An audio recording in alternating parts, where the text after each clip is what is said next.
Buenas tardes, sean todos bienvenidos a esta última clase de la antropología bíblica.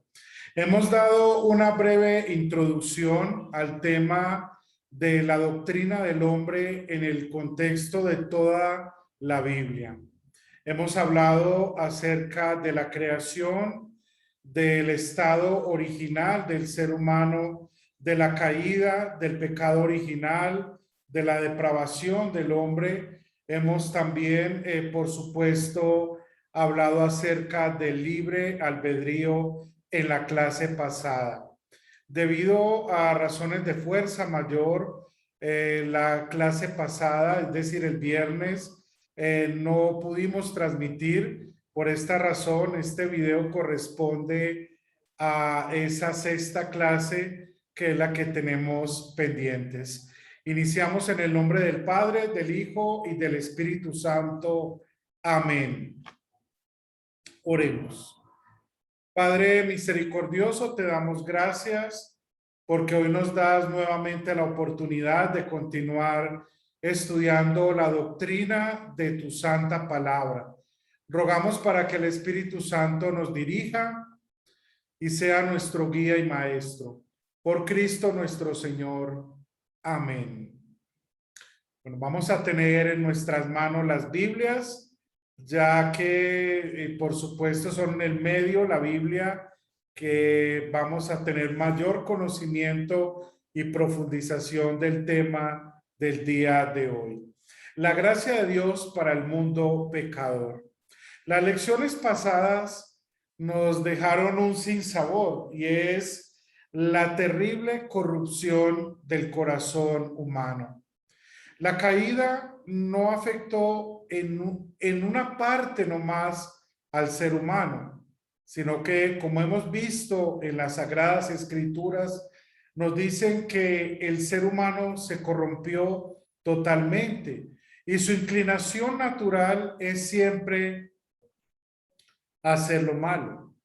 Por esta razón, entonces su misma libertad o la libertad que él considera que tiene no es libertad en sí, sino es la manifestación de la esclavitud del pecado en la cual vive. Y hablábamos del libre albedrío y mencionábamos precisamente que en asuntos espirituales el ser humano no tiene libre albedrío. Ante este desolador panorama, nos puede surgir una pregunta y entonces, ¿cuál es la respuesta de Dios? Y aquí entra la gracia de Dios. Pero ¿por qué el ser humano necesita la gracia de Dios? Entonces la Biblia nos enseña, y vamos a abrirla por favor en Romanos capítulo 3, versículo 20.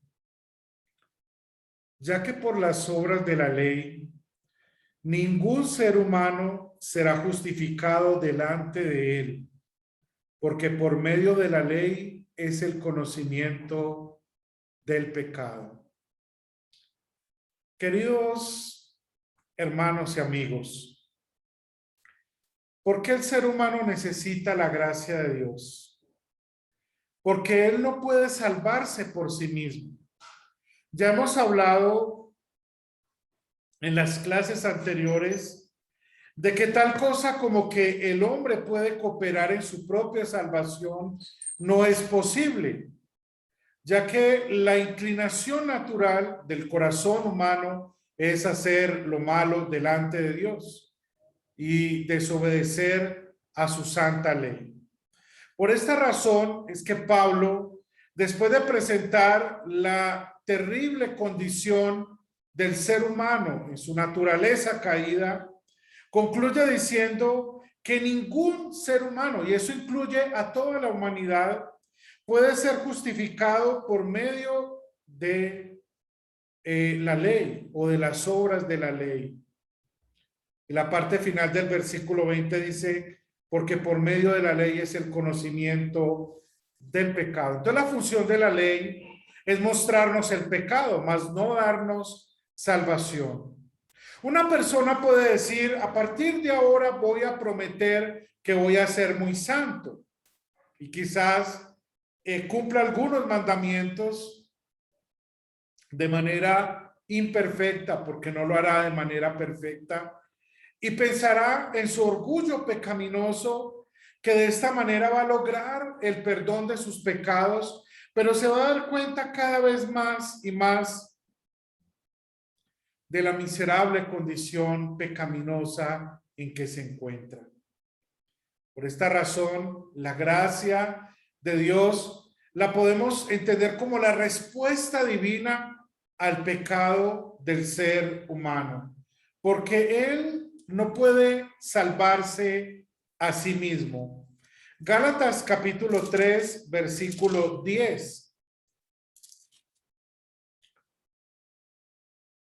Porque todos los que dependen de las obras de la ley están bajo maldición, pues está escrito, maldito todo aquel que no permaneciere en todas las cosas escritas en el libro de la ley para hacerlas. Esto incluye la totalidad de los mandamientos. Una persona no puede decir, es que yo soy un buen hijo, entonces cumplo el cuarto mandamiento. Sí, pero ¿qué del primero, del segundo, del tercero, del quinto, del sexto, etcétera? No es un cumplimiento parcial. Quien cumple la ley perfectamente por nosotros es Cristo. Por eso Él llegó a ser nuestra justicia. Y volvamos nuevamente a Romanos capítulo 3. Y ahora nos vamos a ubicar en el versículo 21. Entonces ya hemos visto por qué hay necesidad de la gracia. Primero, porque el ser humano está corrompido en el pecado y no puede salvarse a sí mismo. Segundo, porque por las obras de la ley nadie será justificado. Entonces el hombre pecador necesita de un Salvador. Y es lo que nos va a anunciar los versículos 21 al 28. Vamos a leerlo, Romanos 3, 21 al 28. Ahora pues, aparte de la ley, se ha manifestado la justicia de Dios, testificada por la ley y por los profetas. ¿Cuál es la justicia de Dios? Lo que nos dice Pablo es que es testificada por la ley y los profetas.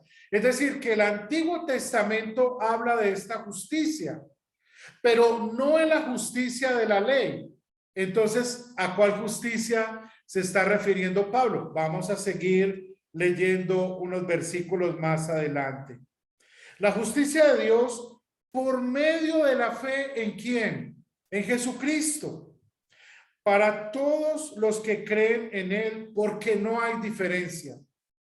Entonces, la justicia de Dios se manifiesta y se nos da por medio de Cristo, no de nosotros, porque nuestra justicia es imperfecta, pero la justicia de Cristo fue perfecta por dos razones. Porque Jesús en nuestro lugar es nuestro Salvador, porque tiene una doble sustitución, como la llaman nuestros teólogos. Por una parte, Jesús nos sustituye cumpliendo con las exigencias de la ley en lugar de nosotros. Por esto afirmamos, de acuerdo con lo que enseña la Biblia, que Jesús cumplió perfectamente la ley en nuestro lugar. Y segundo, porque Jesús paga el castigo que nosotros merecíamos por nuestros pecados, siendo Él la ofrenda por nuestros pecados y derramando su sangre para el perdón de nuestros pecados. A esto le llamamos la doble sustitución de Cristo. Nuestro sustituto porque cumple la ley por nosotros, pero también nuestro sustituto porque sufre el castigo que usted y que yo y todo el mundo merecíamos por causa del pecado. Esa es la justicia de Dios, que Cristo cargó con nuestros pecados. Le damos el versículo 23. Por cuanto todos pecaron, ¿quiénes son todos? La humanidad entera. Están destituidos de la gloria de Dios. Es decir, si no es por causa de Cristo, ¿dónde estaríamos nosotros? Destituidos de la gloria de Dios. Si somos hijos de Dios, no es porque somos buenas personas, no es porque hicimos cosas buenas, porque nos consideremos santos, porque nos hayamos afiliado a una denominación religiosa, etcétera, sino por el hecho de que en la fe en Cristo se nos imputó la justicia perfecta de Cristo. Qué maravillosa noticia es para nosotros esto. Versículo 24. Siendo justificados, mire la palabra que viene, gratuitamente, por su gracia, mediante la redención que es en Cristo Jesús. Entonces no hay un precio, porque el precio ya lo pagó Cristo por nosotros. 25. A quien Dios puso como propiciación por medio de la fe en su sangre, para manifestar su justicia a causa de haber pasado por alto en su paciencia los pecados pasados, con la mira de manifestar en este tiempo su justicia, a fin de que Él sea el justo y el que justifica al que es de la fe en Jesús. Tú y yo somos de la fe en Jesús. Por esa razón, no por nuestras obras, sino por la justicia perfecta de Cristo, es que ahora tenemos el perdón de nuestros pecados. 27. ¿Dónde pues está la jactancia? Pregunta Pablo. Queda excluida. Claro, ¿quién puede vanagloriarse? Y vamos rápidamente, hagamos hay una pausita, un paréntesis para leer rápidamente Efesios 2, el versículo 8 y 9. Porque por gracia sois salvos por medio de la fe, y esto no de vosotros, es un don de Dios, no por obras para que nadie se gloríe. Versículo 9, no por obras para que nadie se gloríe. Ahora leamos nuevamente Romanos 3:27. ¿Dónde está la jactancia? Queda excluida. Es decir, nadie se puede gloriar de su salvación, porque la salvación es un regalo de la gracia de Dios, no algo que nosotros no merezcamos porque nos hemos comportado bien, porque somos buenas personas, porque asistimos a una iglesia, etcétera, etcétera. Nada de eso tiene valor. Ante Dios, la única justicia perfecta es la de Cristo.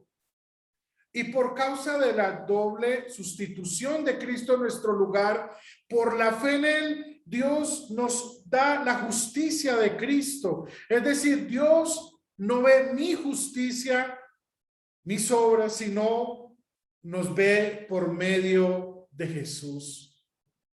Por eso es que el apóstol, Juan, en su primera epístola dice, tenemos un abogado para con el Padre, a Jesucristo, el justo, el justo. Qué maravilloso es el evangelio. Seguimos en la segunda pregunta, en el 27. ¿Por la de las obras? No, sino por la de la fe. Ahora la conclusión. Concluimos pues que el hombre es justificado por la fe sin las obras de la ley. Es maravilloso la justicia que se nos da por medio de la fe. Vamos a definir ahora qué es la gracia. La gracia, si vamos al término propiamente de la palabra, la definición, diríamos que es un regalo o algo inmerecido, es lo que algunos teólogos consideran. Pero para moldear un poco más esta definición, podemos decir que la gracia es la disposición misericordiosa de Dios para salvar a los pecadores. La gracia es la disposición misericordiosa de Dios para salvar a los pecadores. Una hermosa definición, pero también muy significativa.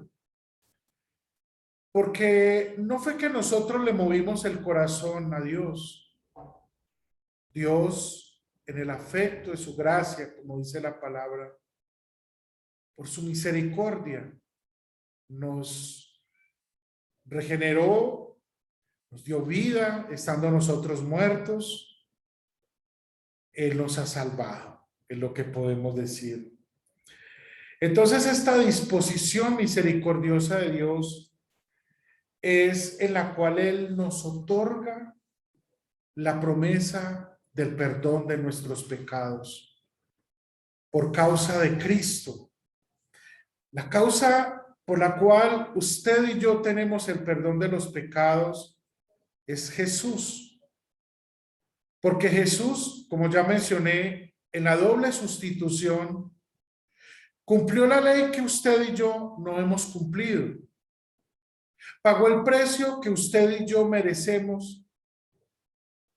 Sufrió tormentos por usted y por mí. Él lo sufrió, pero lo hizo para redimirnos de la maldición del pecado, para liberarnos y hacernos hijos de Dios por la fe. Entonces, queridos hermanos, la gracia la hemos definido como la disposición de misericordiosa de Dios para perdonar nuestros pecados. Y por medio de ella, entonces Dios nos confiere el perdón de nuestros pecados y nos reconcilia con Él. Vamos ahora al capítulo 5 de Romanos, antes que se nos acabe el tiempo. Romanos capítulo 5, los versículos 1 y siguientes. Justificados pues por la fe. Mira cómo Pablo, y permítame hacer esta pausa, no se cansa de repetir. Es por la fe, no hay obras, no hay méritos algunos. Tenemos paz para con Dios por medio de nuestro Señor Jesucristo.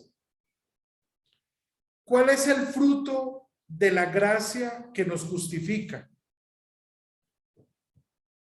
Es que tenemos paz para con Dios. El hombre, a causa de la caída en el pecado original, entró en enemistad con Dios. Pero Dios, que es rico en misericordia, nos dio vida y nos ha reconciliado para que tengamos paz con Dios. También un segundo fruto de esa justicia o de la justificación por la gracia la encontramos en Efesios 2, que ya lo hemos leído algunas veces. Efesios 2, en el versículo 4. Pero Dios, miren lo que Pablo nos va a decir. Efesios 2, 4. Pero Dios, que es rico en misericordia. ¿Cómo es Dios? Rico en misericordia. Por eso definimos la gracia como la disposición misericordiosa de Dios para perdonar a los pecadores. Entonces, volvemos al 4. Dios, que rico en misericordia por su gran amor con que nos amó. ¿Qué hizo? Aún nosotros estando muertos en delitos y pecados, nos dio vida juntamente con Cristo. Por gracia sois salvos. Entonces, otro fruto de la gracia es la vida espiritual. Ya hablamos de la paz con Dios, Romanos 5, 1 y 2. Ahora hablamos de la vida espiritual. Los creyentes en Cristo tenemos vida espiritual porque hemos sido resucitados. Estábamos muertos en delitos y pecados, Efesios 2:1, pero ahora Él nos dio vida en Cristo. Y seguimos leyendo en el 6. Y juntamente con Él nos resucitó y asimismo nos hizo sentar en lugares celestiales en Cristo. Porque el creyente tiene seguridad del perdón de los pecados y que Dios le dará la vida eterna por causa de Cristo, porque Dios en su gracia lo ha dispuesto y lo ha prometido para mostrar en los siglos venideros las abundantes riquezas de su gracia en bondad para con nosotros en Cristo Jesús. Versículo 8, porque por gracia, nuevamente, por gracia sois salvos por medio de la fe. Pero esto no es de ustedes, es un don de Dios. Es decir, ¿usted cooperó con la gracia de Dios? No. ¿Se acuerdan que nosotros hablamos del sinergismo y del semipelagianismo que decía que uno puede cooperar en su salvación? No. Acá dice, no es de nosotros. Usted no cooperó, no hizo ni el 1, ni el 2, ni el 3. Usted solamente fue pasivo, pero Dios, que rico en misericordia, le dio vida a usted para que usted creyera. Y la fe, como dice allí, es un don de Dios. No es por obras, es por fe. Pero esta fe es un regalo, es un don de Dios. Es decir, la fe no es algo natural de nosotros, no es una obra que hacemos para salvarnos. Por eso esa teología falsa de la decisión de fe queda anulada cuando estudiamos esto. Porque dicen, es que tú tienes que creer en Jesús para ser salvo. Pero es como si le dijeras a un muerto, oye, levántate y camina. Pues el muerto no se va a levantar porque está muerto. Entonces, el muerto necesita vivir para poder caminar. Y lo mismo sucede en la fe. Entonces necesitamos tener vida espiritual para creer. ¿Y quién pone en nosotros la fe? El Espíritu Santo. Romanos 10:17 dice, la fe es por el oír y el oír por la palabra de Dios. Entonces, el oír el evangelio, la palabra del evangelio, dispone nuestro corazón para creer y recibir la gracia de Dios en Cristo. No por obras para que nadie se gloríe. Y un último fruto de la gracia, aunque hay muchos más, pero por causa del tiempo. Porque somos hechura suya, creados en Cristo Jesús, para buenas obras, las cuales Dios preparó de antemano para que anduviésemos en ellas. La gracia de Dios, entonces, también lleva consigo una vida de buenos frutos, de buenas obras, que son el resultado de la fe. La fe es viva y siempre produce buenos frutos. Y damos gracias a Dios entonces por este estudio que hemos tenido de antropología. Ahora ese hombre que Dios creó a su imagen y semejanza, que cayó en pecado, desobedeció, ahora Dios le da su gracia para redimirlo y para darle la seguridad de la salvación y de la vida eterna. Muchas gracias a todos ustedes. Para mí es un placer, una alegría y un privilegio siempre compartir con ustedes. En este momento también estamos estudiando un curso también breve de liturgia. Si quieren participar en las redes sociales, pueden enterarse un poco más acerca de ello y continuaremos estudiando la doctrina cristiana y la palabra de Dios a través de estos cursos introductorios. Muchas gracias por acompañarnos. El Señor les bendiga en Cristo Jesús.